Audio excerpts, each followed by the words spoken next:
प्रिय भक्तों, आज मैं आप लोगों को एक ऐसी कथा सुनाने जा रही हूँ जिसे सुनने मात्र से आपके जीवन में सुख संपत्ति और धन की वर्षा होगी। तो चलिए कथा को प्रारंभ करते हैं।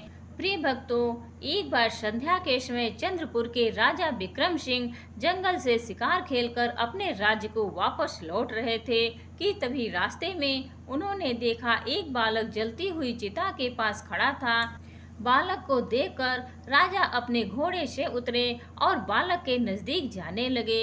जब राजा उस बालक के नजदीक पहुंचे तो बालक कह रहा था, माँ, मैं तुम्हारी सौगंध खाकर कहता हूँ, मैं एक दिन बहुत बड़ा आदमी बनकर तुम्हारे सपनों को पूरा करूँगा। राजा उसके बिल्कुल नजदीक पहुँच गए और पूछा, बेटा तुम कौन हो? आप डरो नहीं, मैं चंद्रपुर का राजा हूँ। अभी तुम अपनी माँ की चिता के पास बहुत बड़ा आदमी बनने की सौगंध खा रहे थे।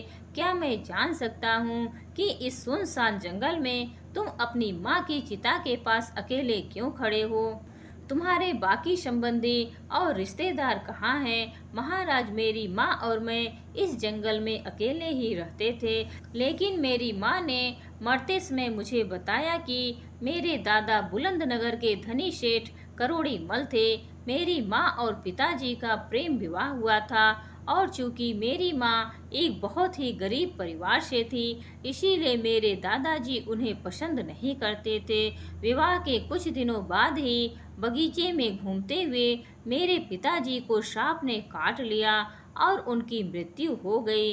इस पर मेरे दादा दादी ने मेरी माँ को अपशगुनी और मनहूस यह कहते हुए कि उनके आने से ही मेरे पिता की मृत्यु हो गई, उन्होंने मेरी माँ को घर से निकाल दिया। जब वह गर्भवती थी उस समय वह जंगल में आई और यहाँ एक झोपड़ी बनाकर रहने लगी। यहाँ मेरा जन्म भी हुआ। मेरी माँ ने मरते समय मुझसे कहा था कि मैं किसी तरह से गरीबी के जीवन से बाहर निकलूं और धनवान बनूं, योग्य बनूं। महाराज, यह शब्द कहते ही मेरी माँ के प्राण निकल गए। मेरी माँ के जीवित रहते हुए मैं उनसे बड़ा आदमी बनने का वादा नहीं कर पाया था, इसीलिए उनकी चिता के समीप खड़ा होकर इस समय बड़ा आदमी बनने की माँ की आत्मा से वादा कर रहा था। महाराज, बेटा, बड़ी ही दुख भरी कहानी है तुम्हारी। तुम इस वन में रहकर बड़े आदमी कैसे बन सकते हो? अच्छा यह बताओ, हमारे साथ हमारे राज्य में चलना चाहोगे? आपके साथ महाराज हम तुम्हें पढ़ा लिखा कर बड़ा आदमी बनने में तुम्हारी मदद कर सकते हैं। इस बात का हम तुमसे वादा करते हैं। ओह, तब तो मैं आपके साथ बड़ी खुशी से चलने को तैयार हूँ महाराज। और फिर वह राजा के साथ उसके राजमहल की तरफ चल दिया। राजमहल में पहुंचने पर रानी ने पूछा, यह कौन है? महाराज, महारानी, इसका नाम चंद्रसेन है। आज से यह हमारे महल में रहकर शिक्षा ग्रहण करेगा। रानी मन में सोचने लगी, महाराज भी न जाने कैसे कैसे नमूने उठाकर महल में ले आते हैं। इन्हें कौन समझाए कि यह महल है, कोई अनाथालय नहीं। महारानी, आप किस सोच में पड़ गई? कुछ नहीं महाराज, आप आज्ञा कीजिए। महारानी, आज से चंद्रसेन तुम्हारी छत्र छाया में पलेगा। राजकुमार और राजकुमारी की तरह ही अब तुम्हें इसका ध्यान भी रखना पड़ेगा। ठीक है महाराज। उस रात चंद्रसेन सोचने लगा कि उसकी इतनी अच्छी किस्मत है कि वह राजमहल में पहुंच गया। दूसरी तरफ महारानी सोच रही थी कि चंद्रसेन को महल से निकालने के लिए मुझे कल कुछ करना ही होगा। उस दिन राजकुमार और राजकुमारी को सोने की थाली में खाना दिया गया, जबकि चंद्रसेन को पत्ते पर भोजन परोसा गया। इससे चंद्रसेन नाराज हो गया और कहा कि वह पत्ते पर खाना नहीं खाएगा। रानी ने पूछा कि क्या वह पत्तल पर भोजन नहीं कर सकता? चंद्रसेन ने जवाब दिया कि वह खा सकता है, लेकिन उसे यह भेदभाव पसंद नहीं आया क्योंकि अन्य लोगों को सोने की थाली में खाना परोसा गया था। रानी ने तब कहा कि अगर वह राजाओं और महाराजाओं की तरह खाना चाहता है तो खाए, वरना ना खाए। चंद्रसेन ने कहा कि वह तब तक नहीं खाएगा जब तक कि उसे सम्मान के साथ सोने की थाली में भोजन नहीं परोसा जाता। इससे नाराज होकर चंद्रसेन महल से चला गया और उसी जंगल की ओर लौट गया जहाँ से वह आया था। जब महाराज महल में आए और उन्हें पूरी घटना का पता चला, उन्होंने रानी से पूछा कि चंद्रसेन को सोने की थाली में भोजन क्यों नहीं परोसा गया। रानी ने कहा गया कि वह चंद्रसेन की परख करना चाहती थी, जिससे पता चला कि वह बहुत ही घमंडी और चतुर है। इसके सिवा उसके अंदर कोई भी विशेषता नहीं है। वह अपने जीवन में कुछ भी नहीं कर पाएगा। महारानी, बेशक उसे पत्ते पर भोजन परोसकर तुम उसकी परीक्षा लेना चाहती थी, परंतु तुमने यह ठीक नहीं किया। वह अभी बालक है, उसे अपमान महसूस हुआ होगा, कहीं वह महल से चला न जाए। महाराज महल का सुख वैभव छोड़कर वह कैसे जा सकता है भला। राजा तुरंत चंद्रसेन को महल में ढूंढने लगे, परंतु वह उन्हें महल में नहीं मिला। चंद्रसेन अवश्य ही जंगल में अपनी झोपड़ी में चला गया होगा। मुझे तुरंत वहां जाकर उस बेसहारा बालक को वापस महल में लेकर आना ही होगा। राजा अपने घोड़े पर सवार होकर जंगल की तरफ निकल चले। इधर चंद्रसेन वापस जंगल में आ गया था।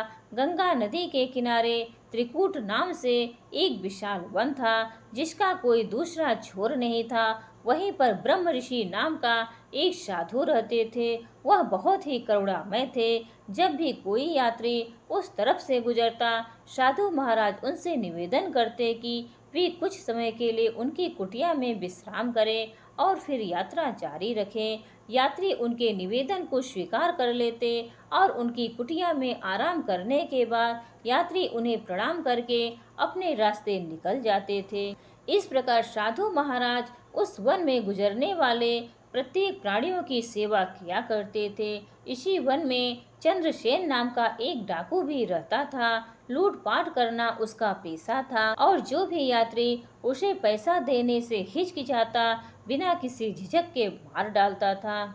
इसी भय से लोग उस जंगल से गुजरने के लिए 100 बार सोचते थे और अगर कोई बहादुरी से उस जंगल में प्रवेश करता भी तो डाकू चंद्रसेन उसे लूट लेता। इस तरह डाकू चंद्रसेन का खौफ आसपास के सभी गांवों में फैल गया था। एक दिन गांव के कुछ लोग एकत्र हुए और उन्होंने डाकू चंद्रसेन से मुक्ति पाने की योजना बनाई। एक व्यक्ति ने कहा, चंद्रसेन डाकू का आतंक दिन प्रतिदिन बढ़ता जा रहा है, हमें इससे कैसे निपटना चाहिए। एक ने कहा, भाइयों, संगठन में बहुत ही शक्ति होती है, यदि हम सब मिलकर उस पर धावा बोल दें तो कैसा रहेगा। इससे तो हम सहज ही उसे अपने कब्जे में ले लेंगे, तब हम उसकी गर्दन काटकर उसे मार देंगे। विचार तो तुम्हारा बहुत ही उत्तम है, तो फिर देर किस बात की, आज ही चंद्रसेन डाकू पर धावा बोल दिया जाए। उसी समय सभी लोग अस्त्र शस्त्र लेकर चित्रकूट जंगल की ओर चल पड़े। वन में पहुंचकर वह डाकू चंद्रसेन को ललकारने लगे, कहाँ छिपा हुआ है डाकू चंद्रसेन, बाहर निकल, देख आज हमें तू लूट नहीं पाएगा, तेरी मौत बनकर आए हैं, आज हम सबसे तू बच नहीं पाएगा। शिकार के फेर में झाड़ियों में छिपे डाकू चंद्रसेन ने जब देखा कि बहुत से लोग उसके खिलाफ बोल रहे हैं तो वह अचानक चौंक गया। उसने सोचा कि अगर आज वह इस भीड़ के हाथ लग गया तो उसका बचना मुश्किल है, जबकि वे लोग लगातार उसे चुनौती दे रहे थे। डाकू चंद्रसेन ने सोचा कि यहाँ तो मुझे यह लोग जरूर पकड़ लेंगे, मुझे कहीं और छिपना होगा ताकि मैं अपनी जान बचा सकूं। यह सोचकर वह वहां से उठा और चुपचाप वहां से निकल भागा। जल्दी ही उसे साधु की कुटिया दिखाई दी। उसने सोचा कि मुझे इस कुटिया में शरण लेनी चाहिए। वह कुटिया के समीप पहुंचा तो वह बहुत ही हाफ रहा था। साधु ने उसे देखा और कहा, कौन हो तुम, इस तरह से हाफ क्यों रहे हो और इस वीरान जंगल में तुम अकेले क्या कर रहे हो, कौन हो तुम, क्या घर से भागकर आए हो। नहीं ऋषि, वो ऐसी बात नहीं है। तब चंद्रसेन ने ऋषि को अपनी राम कहानी सुनाई। तब ऋषि ने कहा, तुम बड़ा आदमी बनना चाहते हो। हाँ ऋषि, पर समझ नहीं पा रहा हूँ कि मैं बड़ा आदमी कैसे बनूंगा। बेटा, यहाँ पर रहकर तुम बड़े आदमी कैसे बन सकते हो। बड़ा आदमी बनने के लिए बुद्धि की आवश्यकता होती है और बुद्धि विद्या ग्रहण करने से आती है। ओह, परंतु महाराज, विद्या कैसे प्राप्त करूं? मेरे पास तो शिक्षा हेतु कोई धन नहीं है, मुझे कौन पढ़ाएगा? ईश्वर ने कहा, बेटा यदि तुम सच्चे दिल से शिक्षा प्राप्त करना चाहते हो तो मेरे आश्रम में रहकर तुम विद्या प्राप्त कर सकते हो। फिर चंद्रसेन ने किसी तरह से अपनी उखड़ी हुई सांसों पर काबू पाया और कहा, साधु बाबा, कुछ लोग मेरी हत्या करने के लिए वन में मुझे खोज रहे हैं, उनसे मेरी रक्षा कीजिए। जा तू अंदर कुटिया में जाकर छिप जा। चंद्रसेन ने ऐसा ही किया और कुटिया के अंदर जाकर छिप गया। तभी चंद्रसेन को खोजते हुए लोगों की भीड़ कुटिया के पास आ पहुंची और साधु महात्मा से पूछने लगी, बाबा क्या आपने यहाँ से किसी आदमी को गुजरते हुए देखा है? बाबा ने कहा, आप लोग किस आदमी की बात कर रहे हो? हम चंद्रसेन डाकू की बात कर रहे हैं। साधु बाबा, उसने मासूम और निहत्थे लोगों को लूट कर बहुत सताया है। वह अपना खजाना भरता है और मौका मिलने पर लोगों की हत्या भी कर देता है। आज हम उसे मारने आए हैं। साधु बाबा ने कहा, क्या तुम चंद्रसेन को मारोगे? वह तो पहले ही गंगा नदी में डूबकर मर चुका है। साधु बाबा, तुम क्या कह रहे हो? चंद्रसेन डाकू मर चुका है? हाँ भाइयों, मेरे कहे पर विश्वास करो और अपने घर वापस लौट जाओ। चंद्रसेन कुटिया के अंदर छिपा खिड़की से यह सब देख रहा था और सोच रहा था कि आज साधु बाबा की वजह से उसकी जान बच गई। लोग साधु बाबा का बहुत आदर करते थे। उसकी बातों पर विश्वास करके वे वहां से लौट गए। जब लोग चले गए तो डाकू कुटिया से बाहर आया और साधु बाबा से पूछने लगा, साधु बाबा, आपने मेरे बारे में उन लोगों से झूठ क्यों बोला? मैंने उनसे क्या झूठ बोला था?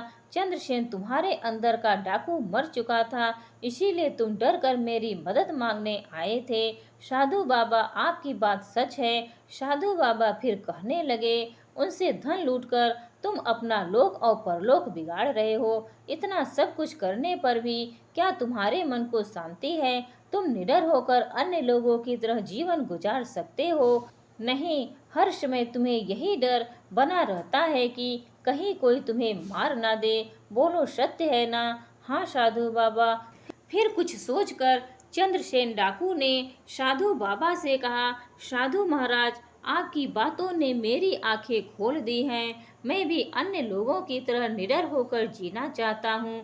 आप मुझे कोई ऐसा उपाय बताइए जिसको करने से लोग मुझे भी आपकी तरह आदर सम्मान से देखें। मैं वचन देता हूँ कि आप मुझसे जो भी काम करने को कहेंगे मैं उसे अवश्य करूँगा। ऐसा है तब आप मेरे पीछे पीछे आओ। तब साधु बाबा एक पर्वत की ओर चल दिए और चंद्रसेन उनके पीछे पीछे था। पर्वत की तलहटी में पहुंचने पर साधु महाराज ने कहा, चंद्रसेन, इन दो पत्थरों को अपने सिर पर उठाकर पहाड़ पर मेरे पीछे पीछे चलो। अच्छा साधु बाबा। चंद्रसेन ने ऐसा ही किया और उसने दोनों पत्थर उठा लिए और अपने सिर पर रखकर साधु बाबा के पीछे पीछे चलने लगा। कुछ ही कदम चलने पर वह थकने लगा। तब साधु महाराज ने पूछा, क्या हुआ? चंद्रसेन ने कहा, साधु बाबा, यह पत्थर बहुत भारी है। साधु ने कहा, अच्छा एक पत्थर फेंक दो। चंद्रसेन ने तुरंत एक पत्थर फेंक दिया और फिर से साधु के पीछे चलने लगा। कुछ दूर जाने पर चंद्रसेन ने कहा, साधु बाबा, यह अकेला पत्थर भी कम भारी नहीं है, अब मैं चढ़ाई नहीं कर सकता। साधु ने कहा, ठीक है, इसे भी नीचे फेंक दो और मेरे पीछे आओ। चंद्रसेन ने दूसरा पत्थर भी फेंक दिया और साधु के पीछे पहाड़ पर चढ़ने लगा। अब वह आसानी से पहाड़ की चोटी पर पहुंच गया। वहां पहुंचकर चंद्रसेन ने कहा, साधु बाबा, आप मुझे यहाँ पर क्यों लाए हैं? साधु बाबा ने कहा, तुम्हें एक शिक्षा देने के लिए। देखो, अब तक तुम्हारे सिर पर लूटमार और हत्यारोपी दो भारी पत्थरों का बोझ था जो तुम्हें जनप्रिय रूपी पहाड़ पर चढ़ने नहीं देता था। इसीलिए तुम एक काम करो, आज से तुम लूटमार और हत्याएं करना बंद कर दो। जिन लोगों का धन तुमने आज तक लूटा है उन्हें वापस कर दो, तब जाकर तुम भी सब लोगों के प्रिय बन जाओगे। तभी सब जगह भले आदमी के रूप में तुम पहचाने जाओगे। ठीक है साधु बाबा, मैं ऐसा ही करूँगा। लेकिन मुझे यह पता नहीं था कि जिन लोगों से मैंने धन चुराया था वे कौन थे और कहाँ के निवासी थे। फिर साधु बाबा कहते हैं, इसीलिए तुम यह करो कि चुराया हुआ धन गरीबों और भिखारियों में बांट दो। ठीक है साधु बाबा, मैं ऐसा ही करूँगा। चंद्रसेन ने ऐसा ही किया और भेष बदलकर शहर में गया और अपने साथ लाए गए सारे धन को गरीबों और जरूरतमंदों में बांट दिया। धन बांटने के बाद चंद्रसेन वापस वन में साधु बाबा के पास आया। साधु बाबा, मुझे अपनी शरण में ले लो। मैंने अब तक कोई भी अच्छी बात नहीं सीखी है। मुझे अच्छी ज्ञान भरी बातें सिखाकर मेरे जन्म को सार्थक बना दो। साधु बाबा ने उसे अपना शिष्य बना लिया और कहा, चंद्रसेन, जहाँ तक हो सके हमेशा दूसरों की मदद करो, दूसरों की सहायता करो। यही मानवता की सच्ची सेवा है और यही भगवान की सेवा है। चंद्रसेन ने सच्चे दिल से साधु बाबा की सेवा की और साधु बाबा के सानिध्य में 5 वर्ष बिताए। इसी बीच साधु बाबा की कृपा से वह अत्यंत ही बुद्धिमान और सच्चे चरित्र वाला बन चुका था। तब एक दिन साधु बाबा चंद्रसेन से कहा, चंद्रसेन, आज तुम्हारी शिक्षा पूरी हुई है। चंद्रसेन ने कहा, पर मैं शिक्षा का मूल्य कैसे चुकाऊंगा। ऋषि ने उत्तर दिया, बेटा, शिक्षा का कोई मूल्य नहीं होता, यह तो अमूल्य है। मुझे गर्व है कि तुम मेरे सबसे योग्य और बुद्धिमान शिष्य हो। अपनी बुद्धि का प्रयोग कर तुम कठिनाइयों में भी सफलता प्राप्त कर सकोगे, यह मेरा आशीर्वाद है। अब तुम एक आदर्श पुरुष के रूप में परिवर्तित हो चुके हो। चंद्रसेन ने कहा, अब मुझे क्या करना है गुरुदेव। चंद्रसेन, अभी तुम युवा हो, अभी तुम्हारे सामने एक लंबा पूरा जीवन पड़ा हुआ है, इसीलिए अब तुम्हें कोई कार्य करके अपना जीवन यापन करना होगा। चंद्रसेन ने निराश होते हुए कहा, गुरुदेव, सब जगह मैं एक डाकू के रूप में बदनाम हूँ, भला मुझ जैसे आदमी को कौन काम देगा। ऋषि ने कहा, जाओ अपनी इस बुद्धि के बल के सहारे जीवन के कुरुक्षेत्र में सफल योद्धा बनकर उतर जाओ। फिर उसने निश्चय किया कि वह वीरपुर जाएगा। वीरपुर वही राज्य था जहाँ के राजा ने एक बार बचपन के समय में चंद्रसेन को आश्रय दिया था, परंतु उसकी रानी ने अपमानित करके चंद्रसेन को निकाल दिया था। जब चंद्रसेन वीरपुर में पहुंचा तब उसे मालूम हुआ कि वहां के मंत्री की आकस्मिक मृत्यु हो चुकी है और इसीलिए मंत्री का पद खाली पड़ा था। राजमहल की राज्यसभा में आज मंत्री के खाली पड़े पद पर योग्य उम्मीदवार का चुनाव करना था। चंद्रसेन भी उस समय राजा के दरबार में पहुंच गया और वहां पर जो कुछ भी घटित हो रहा था उसे चंद्रसेन बड़े ही ध्यान से देखने लगा। उस समय राजा अपने सिंहासन पर बैठे थे और उनके सेनापति ने कहा, महाराज, मंत्री की आकस्मिक मृत्यु से मंत्री का पद रिक्त हो गया। यह पद ज्यादा दिनों तक खाली नहीं रहना चाहिए। राजा ने कहा, सेनापति जी, आप बिल्कुल ठीक कह रहे हैं। आज तक जो परंपरा चली आ रही है उसी के अनुसार मंत्री के पुत्र सारंग को मंत्री का पद सौंपा जाएगा। सेनापति ने कहा, पर क्या सारंग इस पद के लायक है। राजा कहते हैं, चाहे लायक हो या न हो, राजकीय परंपरा के अनुसार यह पद उसे ही सौंपा जाएगा। हम अब दरबार में इसकी घोषणा करेंगे। इतने में चंद्रसेन आगे बढ़ा और बोला, महाराज, समय के साथ पुरानी परंपराओं को बदल देना ही समझदारी है। तब एक युवक ने कहा, मेरा नाम किशन है महाराज, मैं मंत्री पद के लिए अपना नाम पेश करना चाहता हूँ। चंद्रसेन ने अपना नाम शिवम बताया ताकि राजा विक्रम सिंह उन्हें पहचान ना पाए। बहुत सालों के बाद राजा विक्रम सिंह बूढ़े हो चुके थे। फिर चंद्रसेन ने कहा, महाराज, आप जैसे चाहे उसी प्रकार मेरी परीक्षा ले सकते हैं। यदि मैं आपकी कसौटी पर खरा उतरा तो ठीक है, वरना आप मुझे जो सजा देना चाहें दे सकते हैं। युवक, तुमने जो सलाह दी है राजकीय परंपराओं को बदलने की, हम उसे मानते हैं। उस सलाह पर हम तभी अमल कर सकते हैं जब तुम हमारे द्वारा ली गई परीक्षा में उत्तीर्ण हो जाओगे। हम सारंग और तुम्हारी दोनों की परीक्षा लेंगे। जो भी इस परीक्षा में उत्तीर्ण होगा उसे हम चंद्रपुर का मंत्री बनाएंगे। राजा विक्रम सिंह के आदेश पर सोने की म्यान में रखी हुई 2 तलवारें तुरंत राज दरबार में पेश की गई। तब राजा विक्रम सिंह ने सारंग को एक तलवार दी और कहा, सारंग, तुम्हें उत्तर दिशा में जाना है और वहाँ के समीप राज्य केसरपुर में जाकर वहाँ के राजा केसर सिंह को यह भेंट देकर आना है। उसके बाद महाराज ने एक सोने की तलवार शिवम को दी। कहा, शिवम, तुम्हें पश्चिम दिशा के सीमावर्ती राज्य विशालपुरम में जाकर राजा विशाल तक यह भेंट पहुंचाना है। दोनों उसी समय तलवारें लेकर अपनी अपनी दिशाओं की ओर चल दिए। जब सारंग उत्तर दिशा में स्थित केसरपुर राज्य के दरबार में पहुंचा, तब उसने वहां के राजा से कहा, राजन, मैं चंद्रपुर के राजा विक्रम सिंह के द्वारा भेजा गया राजदूत हूँ। हमारे महाराज ने आपके लिए यह सोने की तलवार उपहार में भेजी है। राजदूत, हम आपके महाराज के इस उपहार को स्वीकार करते हैं। लेकिन जब हमारे महाराज ने तलवार को म्यान से निकाला तो उन्होंने देखा कि तलवार की नोक पर लाल रंग लगा हुआ था। राजा ने पूछा, यह क्या? तलवार की नोक पर लाल रंग क्यों लगा हुआ है? राजदूत, इसका क्या अर्थ है? हम इसे समझ नहीं पा रहे हैं। तब सारंग ने मन ही मन सोचा, तलवार की नोक पर लगे इस लाल रंग का क्या मतलब हो सकता है? मैं इसका मतलब नहीं जानता। फिर भी इस समय राजा केसर सिंह के सवाल का उत्तर न देना ठीक नहीं होगा। यह सोचकर उसने कहा, हाँ राजन, लाल रंग का यही रहस्य है कि या तो आप हमारे राजा की तलवार की शक्ति स्वीकार कर लें, वरना हमारे महाराज की खूनी तलवार आपके राज्य में खून की नदियां बहाने से नहीं चूकेगी। यह बात आपको बता दें कि अब युद्ध भूमि में ही शीघ्र तलवार की धार का फैसला हो जाएगा।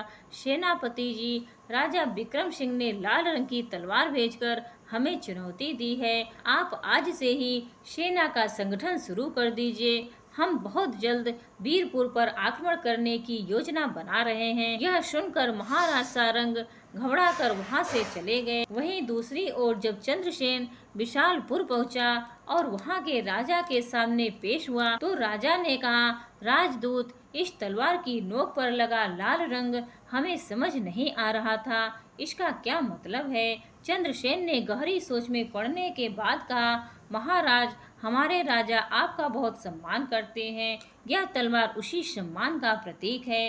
तलवार की नोक पर लाल रंग लगाने का मतलब है कि हमारा राजा और उसका राज्य आपकी मित्रता के लिए किसी भी हद तक जा सकते हैं। राजा ने खुश होकर कहा, बहुत अच्छी बात है। मैं आपके राजा की इस मित्रता की तलवार को स्वीकार करता हूँ और उनका हार्दिक धन्यवाद करता हूँ। मैं भी पूरी कोशिश करूँगा कि आपके राजा का सच्चा मित्र बन सकूं। मेरा तन मन हमेशा उनके लिए समर्पित रहेगा। इसके बाद राजा ने कहा, राजदूत, मैं आपके राजा को सेना की एक टुकड़ी और कुछ बहुमूल्य उपहार भेंट कर रहा हूँ। चंद्रसेन ने धन्यवाद कहा और वह सेना की टुकड़ी और बहुमूल्य उपहारों के साथ वीरपुर की ओर चल पड़ा। सारंग और यह दोनों ही वीरपुर में पहुँचे। तब राजा ने कहा, कहो सारंग, केसरपुर के राजा ने तुमसे क्या कहा? तलवार की नोक पर लगे हुए लाल रंग का तुमने उन्हें क्या अर्थ बतलाया? तब सारंग ने सारी बात उन्हें विस्तार से बता दी। ओह सारंग, यह तुम क्या कह रहे हो? केसर सिंह शीघ्र ही हमारे राज्य पर आक्रमण करने वाला है। जी महाराज। उसी समय एक गुप्तचर आया। महाराज केसरपुर की विशाल सेना वीरपुर की ओर बढ़े चले आ रही है। ओह, अब क्या होगा? इतनी शीघ्र तो हम अपनी सेना को संगठित भी नहीं कर सकते। तब वहां पर मौजूद चंद्रसेन ने कहा, महाराज घबराइए नहीं। मैंने विशालपुरम के राजा को तलवार की नोक पर लगे हुए लाल रंग के विषय में जब जानकारी दी तो उन्होंने खुश होकर अपनी सेना की एक टुकड़ी मेरे साथ रवाना कर दी थी। वह टुकड़ी अब भी महल के बाहर खड़ी है। महाराज, चिंता करने से कुछ नहीं होगा। कृपया सेनापति जी को निर्देश दें कि वे केसर नगर की सेना से युद्ध करें। मैं अपने साथ लाई गई सेना के साथ केसरपुर पर हमला करूंगा। इस दोहरे हमले से केसरपुर की सेना सामना नहीं कर पाएगी और इस परिस्थिति में विजय हमारी होगी। जैसा कि चंद्रसेन ने सोचा था, युद्ध में विजय प्राप्त होने के बाद महाराज विक्रम सिंह ने सारंग और चंद्रसेन को महल में बुलाया। महाराज ने कहा, चंद्रसेन, तुम्हारी वजह से हम जीत सके हैं, हम तुम्हें मंत्री के पद पर नियुक्त करते हैं। तब महाराज ने घोषणा की, हम शिवम को चंद्रपुर का नया मंत्री बनाते हैं। इसके बाद उसी रात को शिवम के मंत्री बनने के सम्मान में उसे राजमहल में भोजन के लिए आमंत्रित किया गया। तब महारानी ने स्वयं अपने हाथों से शिवम को भोजन परोसा। मंत्री बने हुए शिवम ने कहा, क्षमा करें महाराज, मैं भोजन चांदी के थाली की अपेक्षा सोने की थाली में करना पसंद करूंगा। ठीक है, हम उसका भी प्रबंध किए देते हैं। जब चंद्रसेन को सोने की थाली में भोजन परोसा गया तो उसने कहा, देखिए महारानी जी, वह दिन आ ही गया जिसके बारे में आपने कभी मना किया था। महारानी ने पूछा, आप क्या कह रहे हैं मंत्री जी? मंत्री ने उत्तर दिया, महारानी जी, याद कीजिए कि आज से 15 वर्ष पहले आपने चंद्रसेन नामक बालक को पत्ते पर भोजन परोसा था। महारानी बोली, ओ हाँ, याद आया। उस दृढ़ बालक ने तब उस भोजन को खाने से मना कर दिया था और कहा था कि वह तभी इस महल में भोजन करेगा जब उसे सोने की थाली में भोजन परोसा जाएगा। महारानी ने पूछा, लेकिन आपको यह बातें कैसे पता है? चंद्रसेन ने उत्तर दिया, मैं वही बालक चंद्रसेन हूँ महारानी जी। तब विक्रम सिंह ने महारानी से कहा, देखो महारानी जी, जिस बालक को आपने अहंकारी समझा था वह आज इस राज्य का मंत्री है। मंत्री ने कहा, राजन, यदि महारानी जी ने मुझे उस समय तिरस्कृत नहीं किया होता तो शायद मेरे मन में ऊंचाइयों को छूने की तीव्र इच्छा नहीं जागती। मैं तो महारानी जी का एहसानमंद हूँ, यह तो आपकी विनम्रता है। इस तरह से मंत्री ने कुशलतापूर्वक मंत्री का पद संभाला। फिर एक दिन राजा विक्रम सिंह ने चंद्रसेन को एक पत्र दिया और कहा, तुम धमलपुर राज्य जाओ और वहाँ के राज्य में चोरी चमारी काफी बढ़ गई है। कृपया तुम वहाँ जाकर अपने विवेक से उस राज्य को चोरों से मुक्त कराओ, क्योंकि वहाँ के राजा ने मुझे पत्र लिखकर भेजा है सहायता के लिए। फिर चंद्रसेन उदयपुर दिशा की ओर चल पड़ा और एक दिन और एक रात चलकर वहां पहुंच गया। वह राजा अग्रसेन के पास पहुंचा और बोला, राजा विक्रम सिंह ने आपके नाम यह पत्र भेजा है। राजा ने पूछा, तो राजा विक्रम सिंह जी ने मदद के लिए तुम्हें भेज दिया है। चंद्रसेन से पत्र लेकर फिर राजा ने वह पत्र पढ़ा जिसमें लिखा था कि यह पत्र लेकर जो व्यक्ति आपके पास जा रहा है वह 5 वर्ष से मेरे पास मंत्री के पद पर है। मेरे साथ 5 वर्ष बिताने के बाद अब उसका मन पूरी तरह से साफ हो गया है और मेरी शिक्षा से उसकी तीव्र बुद्धि हो गई है। इसीलिए मैं चाहता हूँ कि आप इसे अपना विशेष सलाहकार नियुक्त कर लें। आपका हितैषी राजा विक्रम सिंह। पत्र पढ़ने के बाद राजा सोचने लगे, यह आदमी एक समय कुख्यात डाकू रहा है और फिर एक राज्य में मंत्री रहा है। क्या इसे विशेष सलाहकार जैसे महत्वपूर्ण पद पर नियुक्त करना ठीक रहेगा? परंतु तभी उनके दिमाग में दूसरा विचार आया।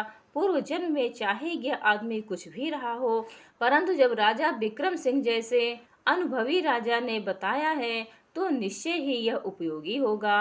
मन में यह विचार आते ही उन्होंने चंद्रसेन से कहा, तुम्हारा क्या नाम है? जी महाराज, मेरा नाम चंद्रसेन है। चंद्रसेन, आज से हम तुम्हें अपना विशेष सलाहकार नियुक्त करते हैं। ओ महाराज, तब तो मैं बड़ा ही सौभाग्यशाली हूँ। उस दिन राजा अग्रसेन चंद्रसेन के साथ राज दरबार में पहुँचे और उनसे कहा, चंद्रसेन, आज से तुम यहीं पर बैठा करोगे। हे महाराज, चंद्रसेन ने अभी अपना स्थान ग्रहण किया ही था कि तुरंत ही कुछ लोग अपनी शिकायत लेकर दरबार में आए। उनमें 3 पुरुष और एक वृद्ध महिला थी। एक पुरुष ने आगे बढ़कर महाराज से कहा, महाराज, इस बूढ़ी महिला ने हमारा सारा धन हड़प लिया है, कृपया न्याय करें और हमें हमारा धन वापस दिलवाइए। राजा ने कहा, पहले हमें सभी विवरण बताओ, तब हम कोई निर्णय ले पाएंगे। इस पर वृद्ध महिला ने आगे बढ़कर कहा, महाराज, यह तीनों झूठ बोल रहे हैं। मैं शुरू से ही आपको पूरी बात बताऊंगी। और उसने अपनी कहानी सुनाना शुरू किया। महाराज, यह 4 व्यापारी अपने राज्य में व्यापार करने आए थे और यहाँ उन्होंने भारी मुनाफा कमाया। जिससे उनके पास काफी धन इकट्ठा हो गया। फिर बुढ़िया ने कहानी सुनाते हुए बताया कि एक दिन यह चार लोग अपना संपूर्ण धन लेकर उसके पास आए। उन्होंने कहा, बुढ़िया माँ, हम इस राज्य में नए हैं और हमारे पास काफी धन है, कृपया हमारे धन की रक्षा करो। बुढ़िया ने पूछा, मैं रक्षा कैसे करूं? तब उन्होंने कहा, हम तुम्हारे घर के आंगन में धन गाड़ देंगे और जिस दिन हम चारों एक साथ आकर अपना धन मांगेंगे उस दिन तुम हमें धन वापस कर देना। अगर हम में से कोई एक आकर धन मांगे तो उसे मत देना। यह तो बहुत सरल है, पर मेरे लिए क्या है? व्यापारियों ने कहा, बूढ़ी माँ, इसके बदले में हम भी तुम्हें धन देंगे। बुढ़िया ने तब कहा, तब मुझे तुम्हारी बात मंजूर है। उन्होंने घर में गड्ढा खोद दिया, बड़ी पोटलियां धन से भरी और उसे वहां रखकर मिट्टी से ढक दिया। फिर वह चारों बोले, बूढ़ी माँ, हम हर शाम को यहाँ भोजन करने आया करेंगे। बुढ़िया ने कहा, बड़े शौक से। रोज शाम को जब वे भोजन करने आते तो बुढ़िया से पूछते, हमारा धन सुरक्षित तो है ना? बुढ़िया ने जवाब दिया, हाँ बेटा, तुम्हारा धन पूरी तरह से सुरक्षित है। एक दिन जब उन व्यापारियों ने खजाने की जगह को खोदा तो वहां पर धन अभी भी वैसा ही था जैसा छोड़ा गया था। अब उन्हें उस बुढ़िया की ईमानदारी पर कोई संदेह नहीं रहा। उसकी ईमानदारी से प्रसन्न होकर उन्होंने उसे 5 स्वर्ण मुद्राएं दी और कहा, बूढ़ी माँ, यह मुद्राएं रख लो, यह तुम्हें काम आएगी। जुग जुग जियो मेरे लाल। लेकिन उन चारों में से एक के मन में लालच जाग उठा। उसने सोचा कि यदि वह बूढ़ी माँ को धोखा देकर सारा धन हड़प ले तो उसकी जिंदगी बिना किसी मेहनत के आराम से गुजरेगी। एक दिन जब वे चारों व्यापारी घर के बाहर एक पेड़ के नीचे चौपड़ खेल रहे थे, तभी उनमें से एक ने दूसरे से कहा, तुम बूढ़ी माँ से जाकर कह दो कि वह जल्दी से खाना बना दे, बहुत भूख लग रही है। ठीक है, मैं अभी जाता हूँ, और घर की ओर चल दिया। वह सोच रहा था कि यह सबसे अच्छा मौका है जब उसके साथी बाहर व्यस्त हैं और वह अकेले धन को हड़प सकता है। घर के अंदर पहुंचकर उसने बूढ़ी माँ से कहा, बूढ़ी माँ, हमें इस वक्त सारे धन की आवश्यकता है। मेरे साथियों ने धन लाने के लिए मुझे भेजा है। सारे धन की एक साथ तुम लोगों को इसमें क्या आवश्यकता आ पड़ी? बूढ़ी माँ कहती है, मेरी बात पर तुम्हें यकीन नहीं हो रहा है, तुम बाहर जाकर मेरे साथियों से पूछ लो। तब बुढ़िया घर के दरवाजे पर आई और बाहर बैठकर चौपड़ खेल रहे व्यापारियों से बोली, तुमने भोला से जो कहा है क्या वह ठीक है? हाँ बूढ़ी माँ, ठीक है, परंतु जरा जल्दी कर दो। तब बुढ़िया घर के अंदर गई और बोली, तुम्हारे साथी भी तुम्हारी बात का समर्थन कर रहे हैं, इसीलिए गड्ढे को खोदकर तुम अपना धन ले जा सकते हो। अच्छा बूढ़ी माँ, वह व्यक्ति मन ही मन में सोच रहा था कि मेरी चाल कामयाब हो गई। वह व्यक्ति फटाफट गड्ढा खोदने में जुट गया। बड़ी ही तेजी के साथ उसने सारा गड्ढा खोद लिया और धन के 2 बड़े बड़े थैले निकालकर बाहर रख दिए और बूढ़ी माँ से बोला, बूढ़ी माँ, तुम जरा 1 लोटा पानी ला दो, मुझे बहुत ही प्यास लग रही है। अभी लाई बेटा। और फिर बुढ़िया पानी लेने चली गई। इतने में ही पलक झपकते ही उस व्यक्ति ने दोनों धन से भरे हुए थैले उठाए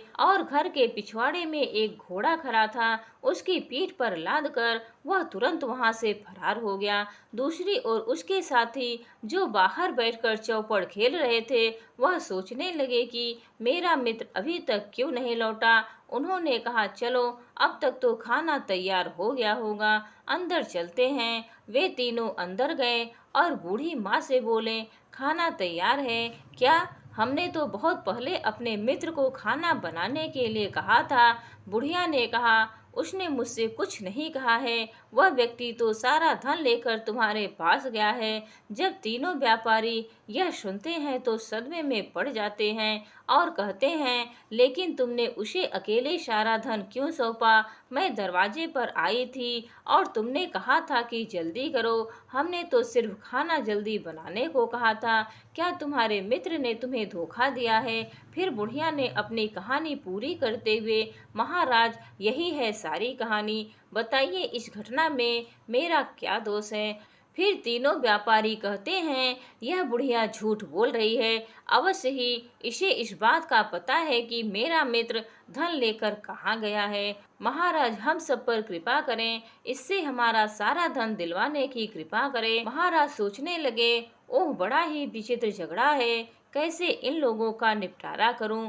क्यों न चंद्रसेन से इस झगड़े का निपटारा करने के लिए कह दूं। इस प्रकार चंद्रसेन के विवेक की परीक्षा भी हो जाएगी। यह सोचकर उन्होंने चंद्रसेन से कहा, चंद्रसेन क्या तुम इन लोगों के झगड़े का निपटारा कर सकते हो? अवश्य महाराज, यदि आपकी आज्ञा हो तो। चंद्रसेन ने बूढ़ी औरत से पूछा, बूढ़ी माँ, जब चारों व्यापारी तुम्हारे पास धन रखने के लिए आए थे तो उन्होंने तुमसे क्या कहा था? जी, इन्होंने कहा था कि यह सारा धन हम तुम्हारे आंगन में गाड़ जाएंगे। जब हम चारों एक साथ आएंगे तभी उस धन को देना, किसी एक के मांगने पर मत देना। क्यों भाइयों, बूढ़ी माँ ने जो कुछ भी कहा क्या वह सच है? तुम्हें क्या कुछ कहना है? हमें कुछ नहीं कहना है श्रीमान। बूढ़ी माँ ने आपको जो कुछ बताया है वह सत्य है, लेकिन इसने हम तीनों से पूछे बिना ही हमारे चौथे साथी को सारा धन दे दिया। यही हमारी शिकायत है। तुम लोगों ने बूढ़ी माँ से कहा था कि चारों के एक साथ आकर मांगने पर ही धन देना, अन्यथा नहीं देना। हाँ, यही सच है। उसी तरह जब तुम सब आकर बूढ़ी माँ से पैसे मांगो तभी उसे तुम्हें पैसे देने हैं, अन्यथा नहीं। हाँ महोदय, फिर आप यहाँ बूढ़ी माँ की शिकायत क्यों लेकर आए हैं? अपने चौथे साथी को साथ लेकर आओ और तब सभी मिलकर उससे अपने पैसे मांगो। यदि उस समय बूढ़ी माँ पैसे नहीं लौटाती है तब उसे दोषी माना जाएगा।